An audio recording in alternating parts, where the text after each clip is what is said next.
Alright, boys and girls, we're going to dive right into this one right here, and what we're going to do is we're going to zero the dial out, and we've got a total of 2.5 from side to side. Unfortunately, with these cases, we started out with 60 thousandths. So I didn't want to put a whole bunch of shim and what have you on the crank. So what I did was I widened the crank and I omitted the gasket. The gasket itself was 39 thousandths, or actually 38 thousandths. So it's nice and smooth. I got my side to side, and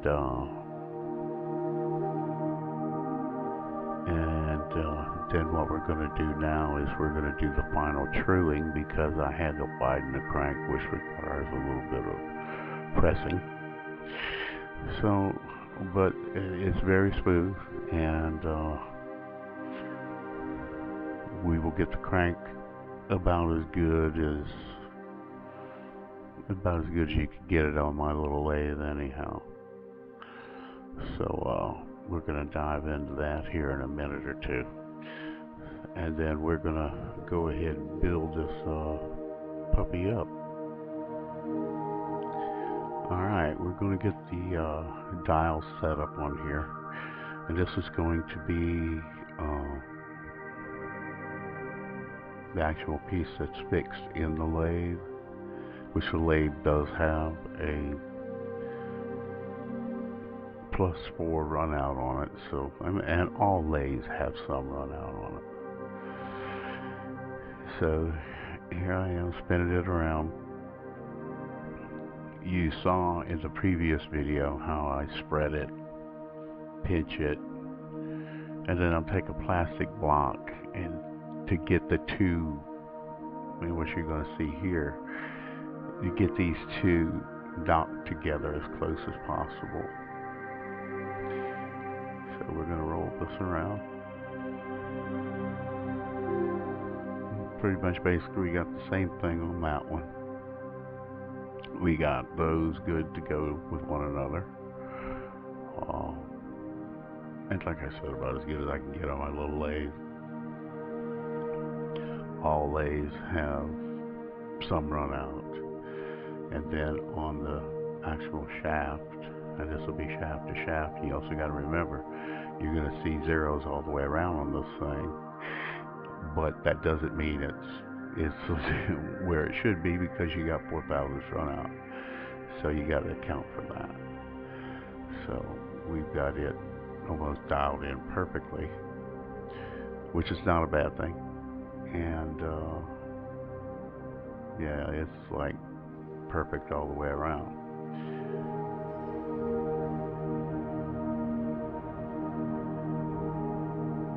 But I'm not complaining. The crank come out good. As a CDH crank, it wasn't that bad to begin with, but it did take some tweaking. And like I said,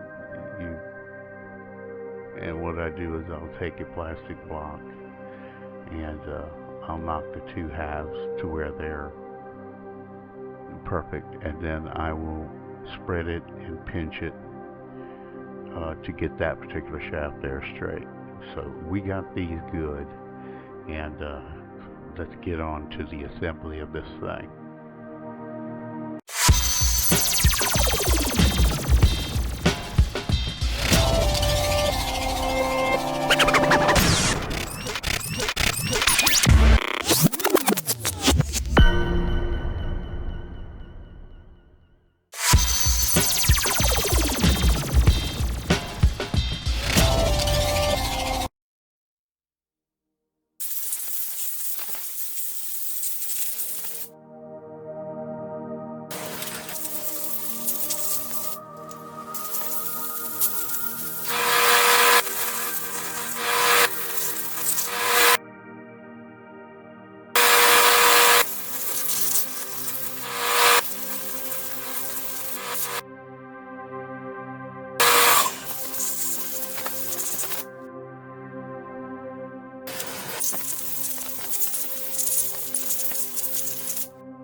You have to be able to see the top of the piston.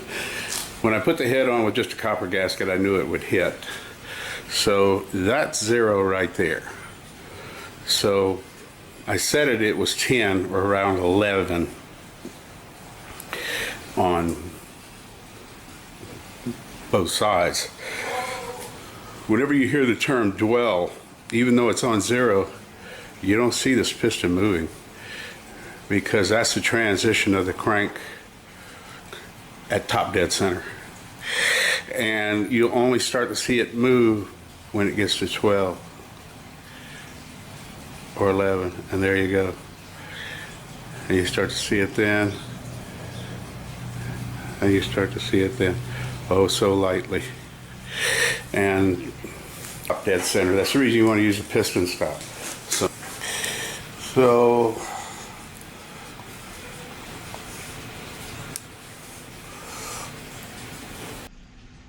we're going to go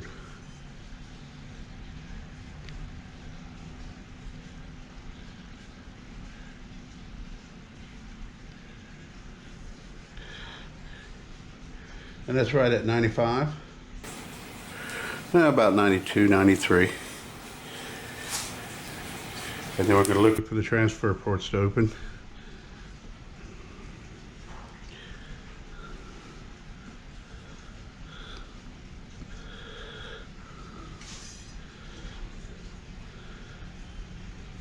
So that's like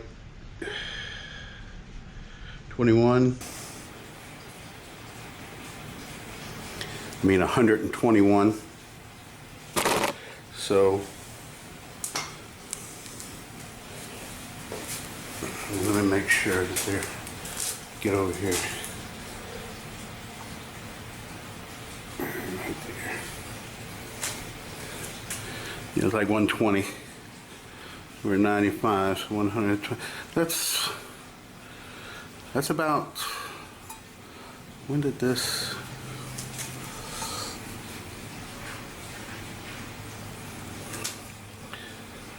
About 95.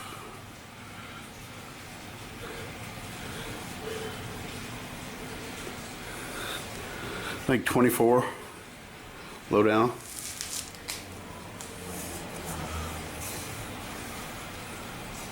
And like I said, everything just repeats itself as you go around. So the intake opens and closes fully. There's no cross hawking or anything like that. So right now, I'm happy with the way it is. And the porting stayed the same, and that's a good thing. And I got a full exhaust port, so everything should run lovely. And I got to get it together